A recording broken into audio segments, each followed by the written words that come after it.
오늘 그 마가복음 13장의 말씀을 통해서 마지막 때 그 징조들과 우리가 어떻게 신앙을 대비해야 할 것인가에 대한 그 말씀을 나누려고 합니다.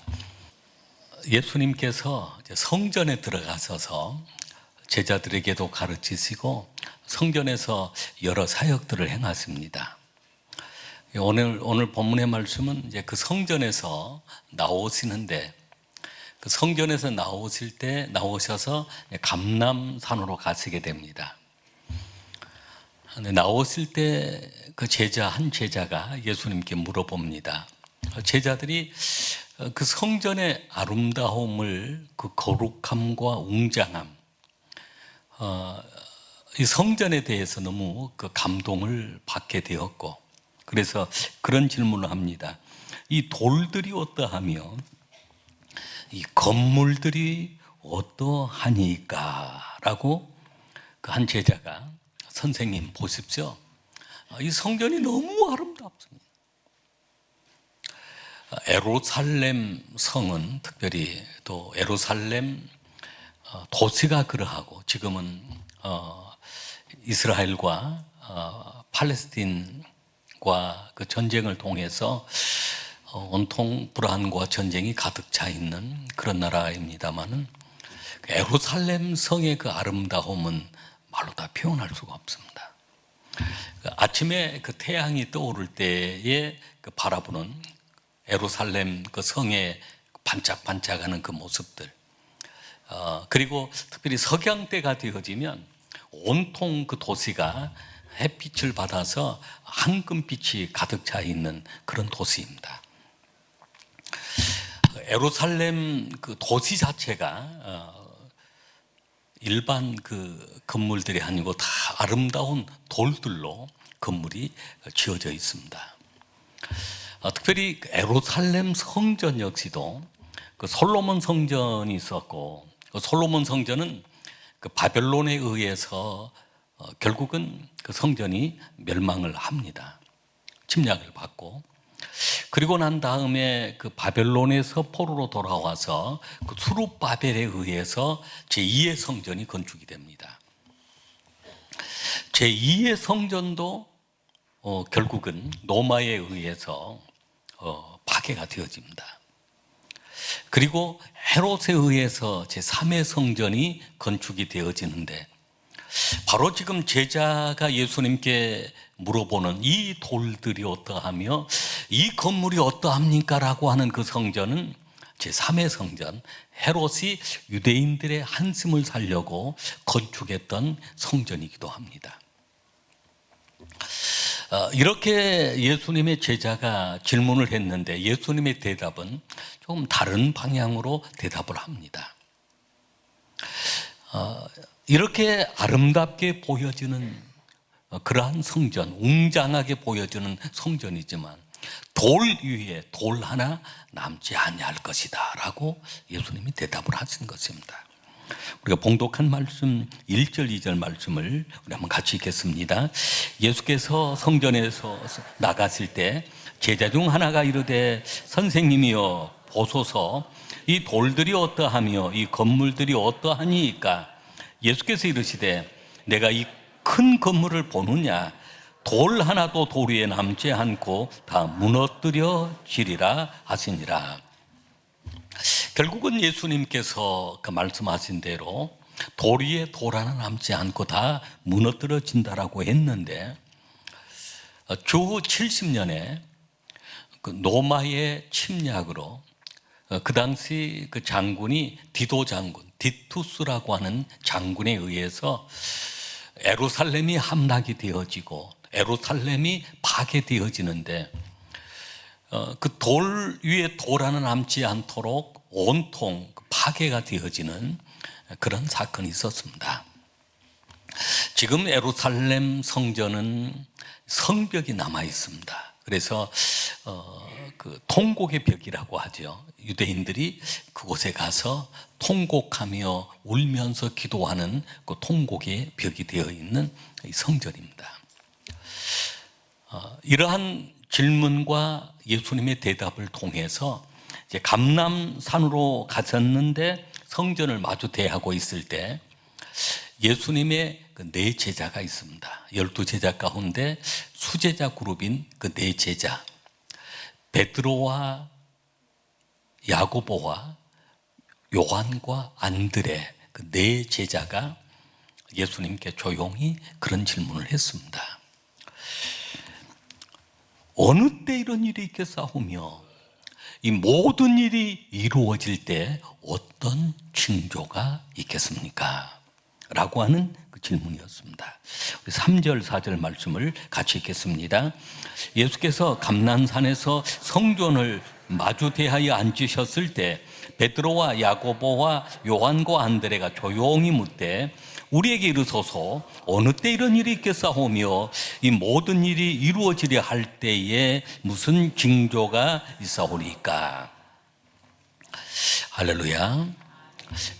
묵시적인 의미가 있다고 그랬습니다. 말씀 속에 예수님은 또 다른 특별한 의미를 부여하고 있는 말씀들이 있다는 것입니다. 예수님의 네 제자가 예수님을 가까이 했던 그 제자들입니다. 조용히 그렇게 물어보았고 또 예수님이 아주 중요한 마지막 때 징조들에 대해서 그리고 마지막 때 그런 징조들을 볼 때 어떻게 대비해야 되는지를 예수님이 말씀해 주신 것입니다. 여러분, 우리 신앙생활이 그렇습니다. 예수님의 내 제자가 예수님을 가까이 한 것처럼 우리는 더욱 하나님을 가까이 해야 합니다. 예수님을 가까이 해야 합니다. 말씀도 가까이 해야 합니다. 교회도 가까이 해야 합니다. 그때 우리는 하나님의 특별한 은혜를 받게 되어지고 놀라운 비밀을 우리가 또한 깨닫게 되어지는 것입니다. 지난 주간 우리 삼려전도에 올해 해갑을 맞이하시는 분들이 해갑을 기념해서 힐링 여행을 다녀왔습니다. 5일 동안 우리 새벽에 출발해서 어제 돌아오는 시간까지 5일 동안 이제 16명이죠. 제가 16명이 같이 지내면서 많이 웃고 또 함께 울고 기도하는 아침 시간에 기도하는 시간을 가지면서 또 많은 은혜를 받고 또 우리 여전도 회원들이 우리 성도님들이죠. 다 권사님들이 하시는 분들이 또 지나온 살아왔던 삶 속에 여러 가지 사연들을 얘기하고 서로 기도해주고 서로 이해하고 좋은 친구가 되어지는 그런 시간들이었는데 가까이 할 수 있다는 게 참 얼마나 소중한 시간들인 줄 모릅니다. 그 마지막 날 기도해야 하는 시간에는 가이드도 함께 참여를 했습니다. 가이드가 막 40세 넘은 남자분이신데 그분이 그 결혼을 그 베트남 여자하고 결혼을 해서 베트남 와서 살고 있는데 이제 그 직업을 그 가이드를 일을 하고 있는데 신앙인이에요. 부산 사람인데 우리가 기도회 한다는 이제 내용을 알고 본인도 참여했으면 좋겠느냐, 참여할 수 있느냐라고 좋다 참여해라 그랬더니 같이 왔어요. 서로 감사에 대한 얘기들을 나누고 기도회를 하는데 그분이 그런 얘기를 하더라고요. 마리아가 옥합을 깨뜨리는 그 마가복음 14장에 그 얘기를 하면서 그 마리아가 소중한 이제 자기의 전 재산과 다름이 없는 그러한 그 옥합을, 그런 향유 옥합을 예수님을 위해서 부어드렸는데 우리 인생의 삶이 이런 옥합을 예수님께도 부어드려야 하고 자신에게도 그런 옥합을 부었으면 좋겠다.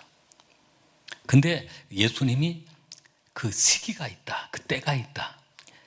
그 때를 놓쳐버리면 예수님은 그 마리아의 옥합을 보면서 다른 사람들은 예 허비하느냐라고 비난했지만 예수님은 여인이 하는 일을 잘하는 일이었다고, 그리고 내 장사를 위하여 죽음을 위하여 준비한 일이라고 그렇게 칭찬을 했고 그리고 이 여인의 얘기가 복음이 전해지는 곳마다 전해지는 그런 얘기라고, 그렇게 예수님이 축복을 하신 것처럼 예수님을 위해서도 옥합을 깨뜨려야 되지만 자신을 위해서 너무 때가 늦기 전에 그런 옥합을 깨뜨리는 그런 시간이 필요하지 않는가라고 얘기를 하면서, 이런 여행도 자신을 위한 옥합을 깨뜨리는 시간이다 라고 제가 이야기한 것이 아니라 가이드가 이야기하네요.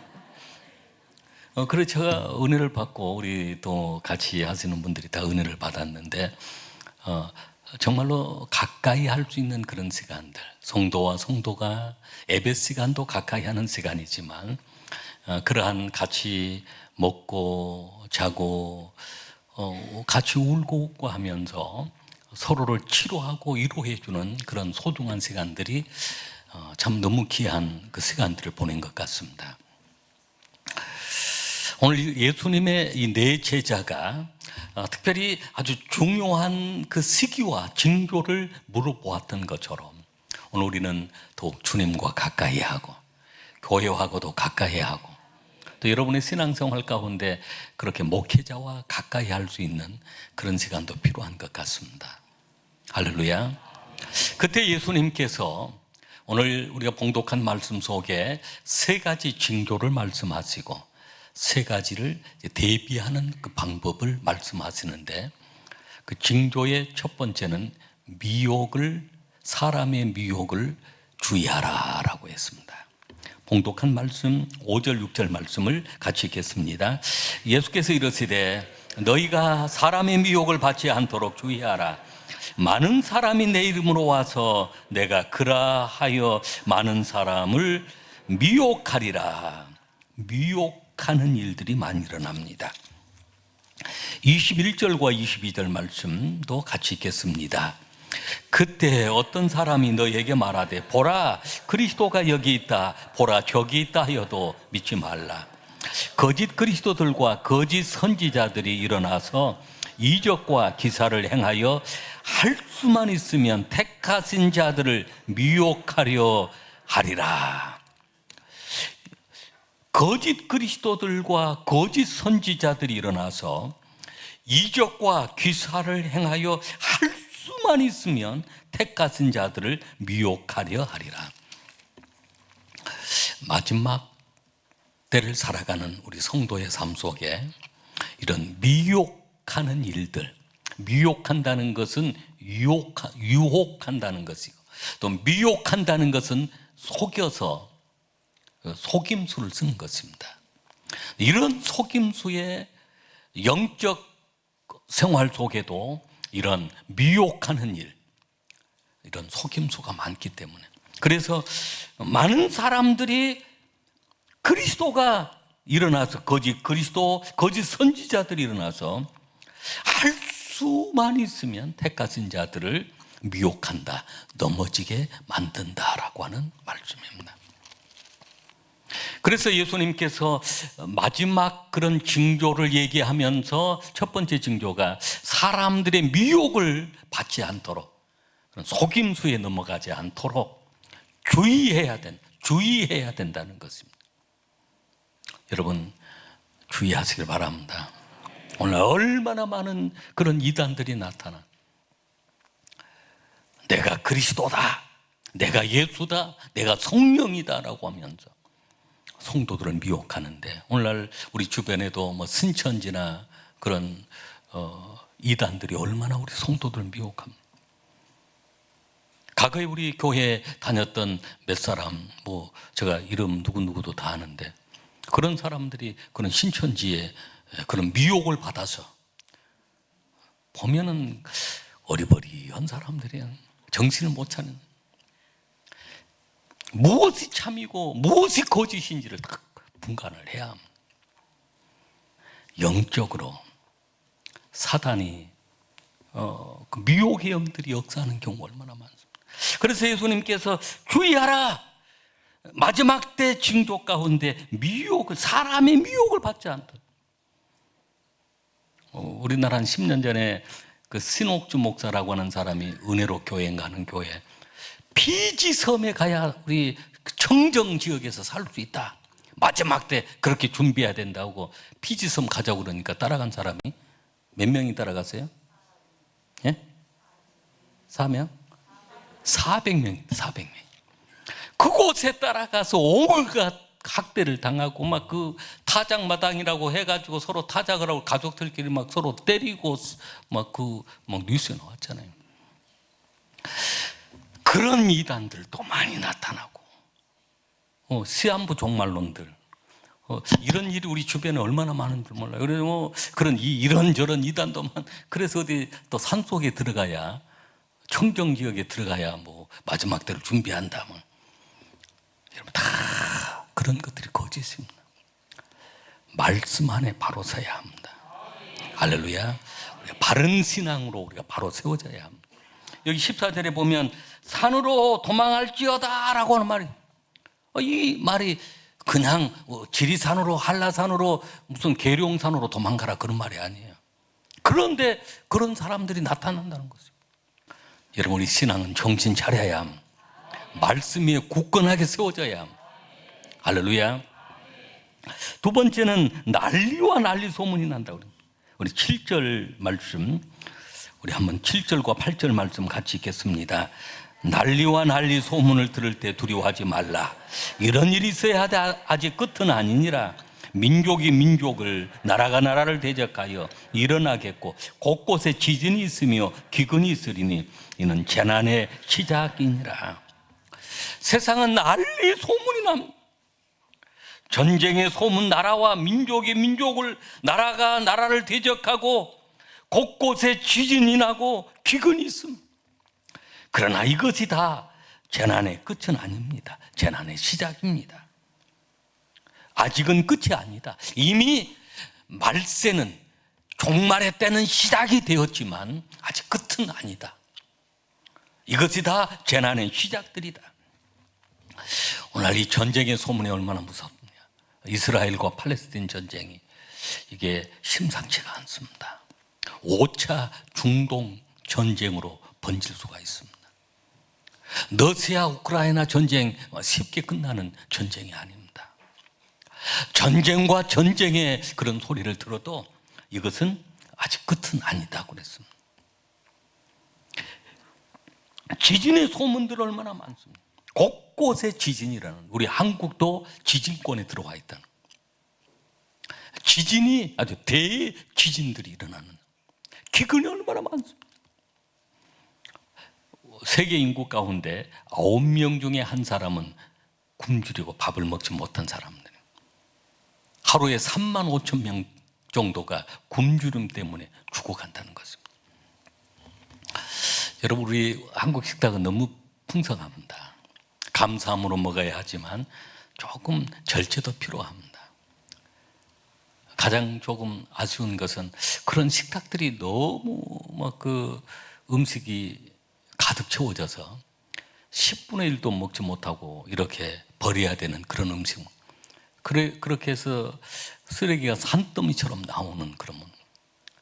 차라리 좀 전략할 수 있으면 그런 거 전략을 해서, 그리고 저 어려운 그런 나라들, 굶주림에 시달리는 그런 나라들, 그런 이웃들에게 좀 보낼 수 있으면 어떨까? 난리와 난리, 그런 전쟁, 지진, 기근, 이런 것들이 다 마지막 때 징조로 나타나는 것이지만 아직은 끝이 아니다. 시작이다. 그러니 우리는 말세 속에 살아가고 있다라고 하는 말씀입니다. 세 번째 나타나는 징조는 무서운 박해가 일어난다는 것입니다. 우리가 봉독한 말씀, 9절 말씀을 같이 읽겠습니다. 너희는 스스로 조심하라. 사람들이 너희를 공회에 넘겨주겠고 너희를 해당에서 매질하겠으며 나로 말미암아 너희가 권력자들과 임금들 앞에 서리니 이는 그들에게 증거가 되려 함이라. 12절 말씀 같이 읽겠습니다. 형제가 형제를, 아버지가 자식을 죽는데 내주며 자식들이 부모를 대적하여 죽게 하리라. 아주 무서운 그런 박해, 그 박해로 인해서 또다시 그 로마의 카타콤처럼, 그런 터키의 그런 카타콤과 같은 그런 박해를 피해서 살아야 되는 그런 시대가 올 수 있다는 것입니다. 오늘도 저 북한이나 아프가니스탄이나 더러 인도네시아, 인도, 이슬람 국가들 얼마나 많은 핍박들이 일어나고 있는지 모릅니다. 오늘 우리는 평안한 가운데 예수님을 믿을 수 있다는 게 너무 감사한 일이고요. 박해당하고 고난당하는 사람들을 위해서 기도해야 하고, 오늘 그런 박해와 많은 고난이 마지막 때는 바로 찾아오게 되어 있다는 것입니다. 오늘 세계 도처에 무서운 박해, 이런 핍박들이 일어나고 있는 것이 바로 마지막 때의 한 징조라고 하는 말씀입니다. 어떻게 대비해야 될까요? 세 가지로 말씀하고 있는데, 첫째는 복음을 전파해야 합니다. 10절 말씀 같이 읽겠습니다. 또 복음이 먼저 만국에 전파되어야 할 것이니라. 아멘. 최근에 마가복음 16장 15절 말씀을 통해 많은 감동이 왔습니다. 예수님께서 말씀하신 너희는 온 천하에 다니며 만민에게 복음을 전파하라. 만민이라고 하는 그 말, 모든 사람에게 복음을 전파해야 된다. 사도행전 1장 8절 말씀처럼 오직 성령이 너에게 임하시면 너희가 권능을 받고 예루살렘과 온 유대와 사마리아와 땅끝까지 이르러 내 증인이 되리라 하시니라. 가까운 이웃들, 가족들, 이웃들, 이렇게 마지막 징조가 보일 때 우리가 힘써야 될 일은 바로 복음 전파예요. 우리 개인의 마지막을 만나든 세상에 그런 종말이 찾아오든 가장 필요한 것은 바로 구원이 필요하기 때문에 구원을 위해 복음을 전파해야 된다는 것입니다. 마지막 때가 가까울수록 우리는 복음 전하는 일에 더욱 힘써야 될 줄로 믿습니다. 두 번째는 늘 성령님과 동행해야 합니다. 오늘 봉독한 말씀 11절 말씀 같이 읽겠습니다. 사람들이 너희를 끌어다가 넘겨줄 때 무슨 말을 할까 미리 염려하지 말고 무엇이든지 그때 너희에게 주시는 그 말을 하라. 말하는 이가 너희가 아니요 성령이시니라. 밖에 받을 때도 성령님이 복음을 전할 때도 성령님이 도와주시는데, 마지막 때 이런 징조를 우리가 보거든 더 성령님을 의지하고 성령님이 함께 해야만 우리는 사명도 감당할 수 있고 우리 믿음도 지켜낼 수 있기 때문입니다. 할렐루야. 성령 충만함 받기 위해서 여러분 기도하시길 바랍니다. 성령을 사모하시길 바랍니다. 마지막 세 번째는 끝까지 견디는 자가 되어야 합니다. 13절 말씀 같이 읽겠습니다. 또 너희가 내 이름으로 말미암아 모든 사람에게 미움을 받을 것이나 끝까지 견디는 자는 구원을 받으리라. 아멘. 여러분, 세상 것들은 포기하는 일이 있어도 우리의 믿음은 포기할 수가 없어. 우리의 구원을 포기할 수가 없어. 우리의 신앙을 포기해서는 안 됩니다. 어떤 환난이 오고 어떤 박해가 와도 끝까지 견디어야 합니다. 견딘다는 것은 지킨다는 것입니다. 보호한다는, 우리 구원, 우리의 믿음을 우리가 지켜야 합니다. 세상에 많은 유혹이 있어도 미혹이 있어도 여러분 신앙을 지키시길 바랍니다. 무릇 지킬 만한 것보다 마음을 지키라고 그랬고 우리의 신앙을 지켜야 합니다. 여러분 지켜나가시길 바랍니다. 성령님의 도움을 구하시길 바랍니다. 여러분의 믿음이 굳건하게 서 있을 때 지켜낼 줄로 믿습니다.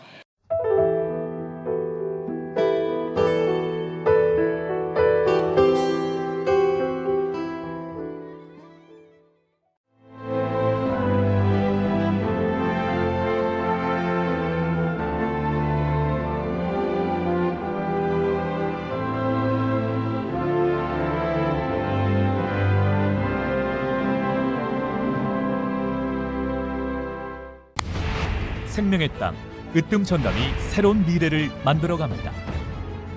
산업의 기초부터 미래 첨단 산업까지 함께하는 기업의 답을 드립니다. 기업이 더 넓은 세계로 더 밝은 내일로 나아갈 수 있도록 전라남도가 함께하겠습니다.